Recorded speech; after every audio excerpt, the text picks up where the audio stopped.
वसईच्या Saint Joseph महाविद्यालयात स्वर्गीय रेमंड तुस्कानो आणि स्वर्गीय चिलियन डिमेलो यांच्या स्मृतिप्रित्यर्थ ज्येष्ठ गायिका उषाताई मंगेशकर यांचा स्वागत सोहळा आणि व्याख्यानाचं आयोजन करण्यात आलं होतं.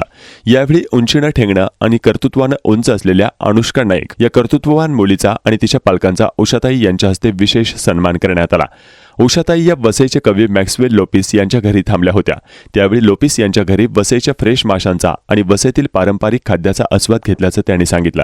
संगीत क्षेत्रात करिअर करणाऱ्या तरुणांसाठीही त्यांनी संदेश दिला.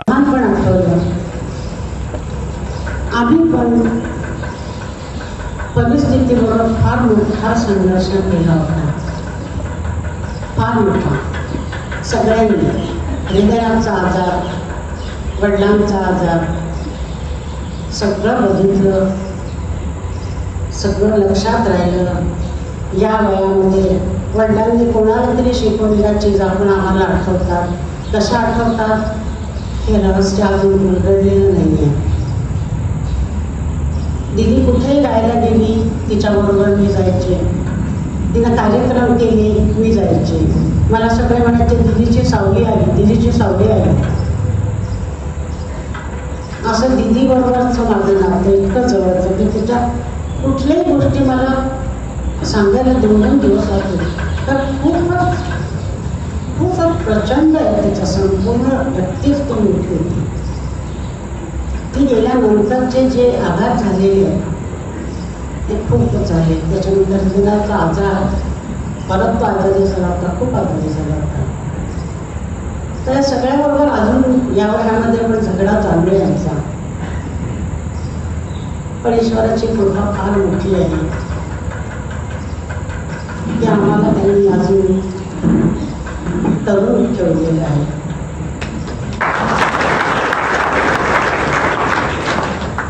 आणि अनुष्का, तू जो लढा दिलेला असणार निसर्गाबरोबर,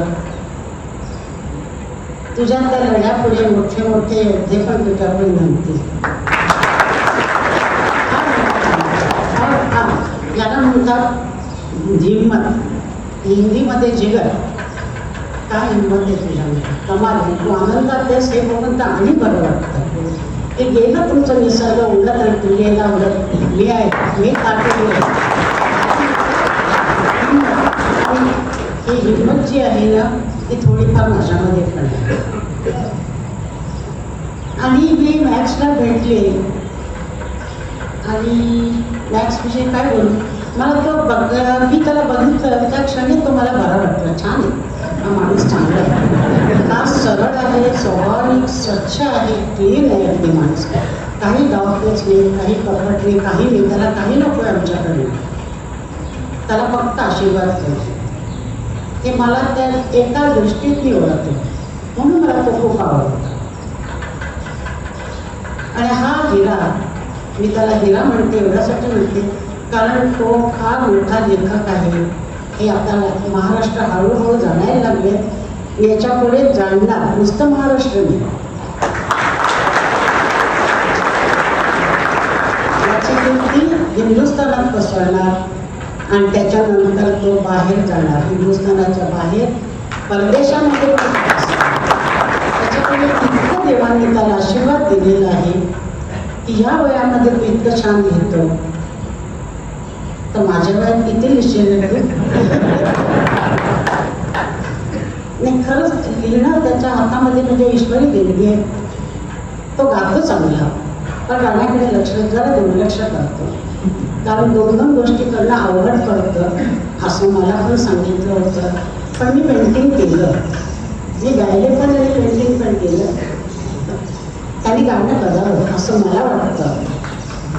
लक्ष द्यायचं, आवाज चांगला आहे, फिरत चांगली आहे, माहिती आहे, कारण ते रागदारी समजते, सगळं कळतं. सगळं कळत असताना ते त्याचा उपयोग आज करायचा नाही म्हणजे बरोबर तर.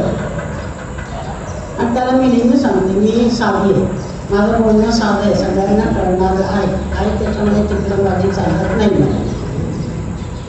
त्याला ती माझं साधेपणा आवडलेलं दिसतं म्हणून ते माझ्याशी खूप बोलतो.